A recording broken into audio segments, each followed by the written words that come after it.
Hey Boyd, how you doing? Been procrastinating. So, I've got a lot of these to do, so I'm not gonna even just jump right in. I've got a lot of ground to cover on a lot of things, so I'm just gonna pick up one that I've been kind of putting off for a while. Alright. Fast and the Furious. Specifically, The Fast and the Furious. First one. Now, normally I've been trying to review things as I watch them. But, well, right now I'm also trying to kind of pick a few from the beginning of the alphabet in my reviews so I can slowly work my way through everything in my collection. Now, problem therein is not everything is very sequential when it comes to sequels. So, early on I bumped into Too Fast, Too Furious, which I have watched pretty recently. In fact, just over the last year, when I wasn't recording everything I watched and was still sticking to my genres. So, I didn't feel the need to watch it again. But I've also watched a couple of the other ones around then, and I know they're fun, but I'm not going to watch them very frequently.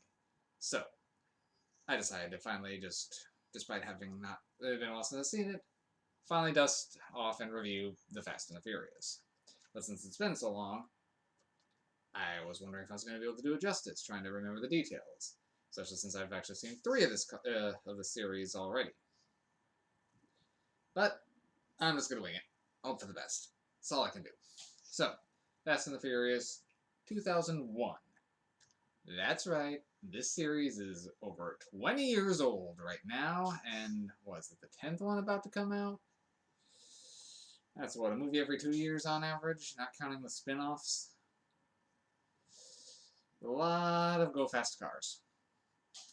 And believe it or not, this series used to be about street racing. Can't really tell from the recent ones, but yeah. So, The Fast and the Furious.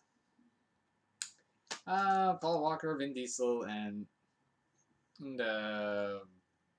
Michelle Rodriguez are the ones that jump to mind, though Jordana Brewster also plays a very key role. Now, Paul Walker be a cop, and he's trying to figure out what's going on with these truck jackings that have been happening from some go-fast cars.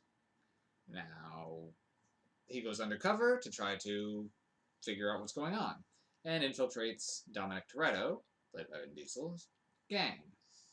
Now, he really hits it off with Vin Diesel, so he hopes he isn't the mastermind behind things, and that the Asian gang leader is the one who's actually behind all the jackings. So he goes what he can to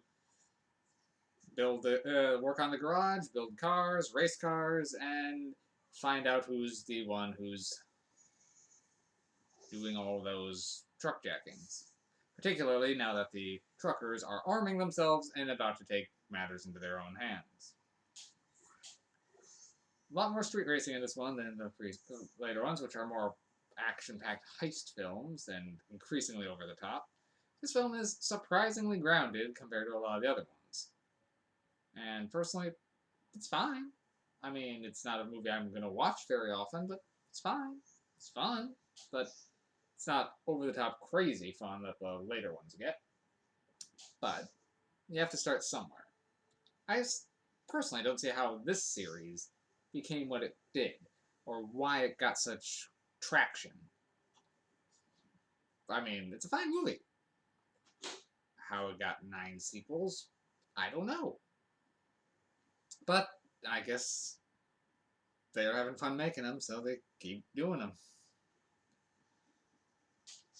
I'm not going to spend too long going into this one, since, like I said, it's been a while since I've seen it, and I don't want to get too far off the rails into misremembering things.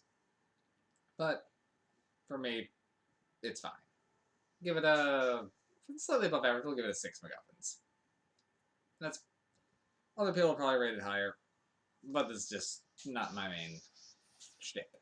So, 6 MacGuffins, Fast and the Furious. It's worth a look, particularly if you like the other ones. If you haven't seen where the series originated, yeah, a little bit of a tone shift. Well, away we go.